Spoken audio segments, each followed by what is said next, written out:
Assalamualaikum warahmatullahi wabarakatuh. Alhamdulillah wassalatu wassalamu ala ibniamtillah ma'badu. Para sahabat bisikan dalam langit yang dirahmati oleh Allah Subhanahu wa taala dimanapun kalian berada, semoga tetap dalam perlindungan Allah Subhanahu wa taala. Amin amin Allahumma amin. Pada malam hari ini saya doakan semua para sahabat bisikan dari langit yang diberikan rahmat oleh Allah, diberikan maunah, diberikan kelancaran rezeki oleh Allah Subhanahu wa taala. Ada salah satu teman saya yang bertanya tentang mengenai persoalan poligami, yaitu atau Islam dan poligami. Di beberapa video sebelumnya itu saya telah membahas sedikit banyak tentang poligami ini. Saya telah menyindir-nyindir dalam pembahasan Islam menjawab terhadap persoalan-persoalan dunia modern.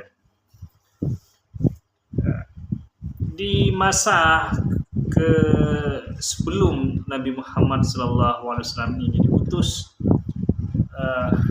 ke muka bumi sebelum umur 40 tahun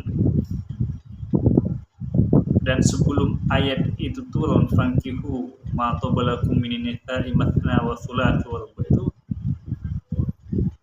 banyak wanita-wanita ini di golongan Arab itu sendiri,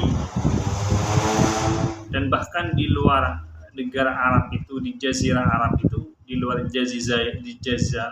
Jazirah Arab itu, wanita-wanita itu hanya dijadikan pemuas nafsu seksualitas saja oleh para pembesar-pembesar, oleh para kesatria-kesatria, sehingga harga dan martabat wanita itu jauh di bawah harkat dan martabat laki-laki.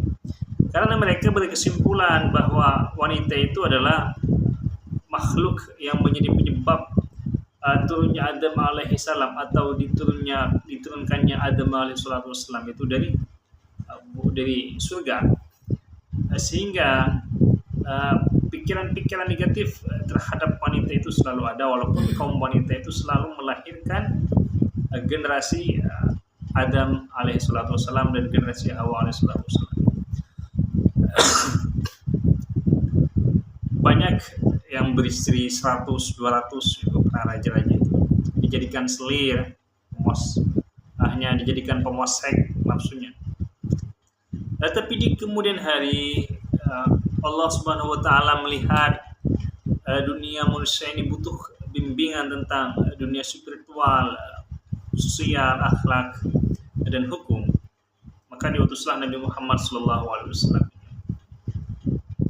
Innama bu'ithu liutammima makarimal akhlak, bahwa Nabi Muhammad ini diutus untuk menyempurnakan akhlak.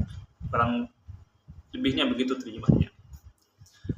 Kembali lagi terhadap poligami. Ayat ini diturunkan, kalau kita baca dalam kitab Bidayatul Mujtahid misalkan, karya Ibnu Rushd misalkan, banyak hikmah yang saya baca dari ayat ini.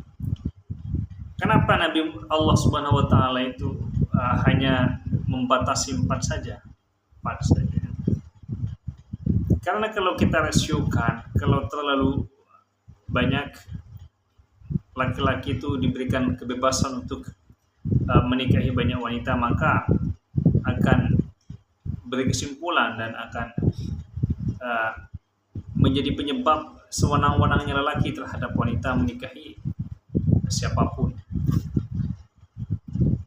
sehingga diberikan batas-batas itu maksimal 4. Itu pun fa in khiftum alla ta'dilu fawahidatan, jika mereka tidak mampu ya cukup satu saja, kalau yang mampu ya nggak apa-apa. Di beberapa tahun yang lalu itu jumlah wanita di Amerika Serikat itu 7,8 juta. Ini kalau laki-lakinya menikah semua ini, maka ada sisa masih 7,8 juta wanita yang tidak memiliki suami. Kalau kita lihat pada saat ini peperangan selalu berkecamuk, yang jelas ini yang selalu terjun ke dunia peperangan ini adalah laki-laki. Maka jauh lebih banyak para janda-janda daripada duda-duda, karena banyak tentara itu tempur, bahkan angkanya sudah mencapai ratusan ribu atau bahkan jutaan yang telah meninggal dalam dunia peperangan. Ini sebenarnya adalah sebuah alternatif Tuhan melalui nabinya Muhammad Rasulullah SAW untuk memberikan suatu hukum yang seadil-adilnya terhadap wanita. Dengan melalui syarat-syarat tertentu, laki-laki harus adil terhadap wanita yang dipoligami tersebut. Karena kalau tidak adil, fawahidatan saja, satu saja.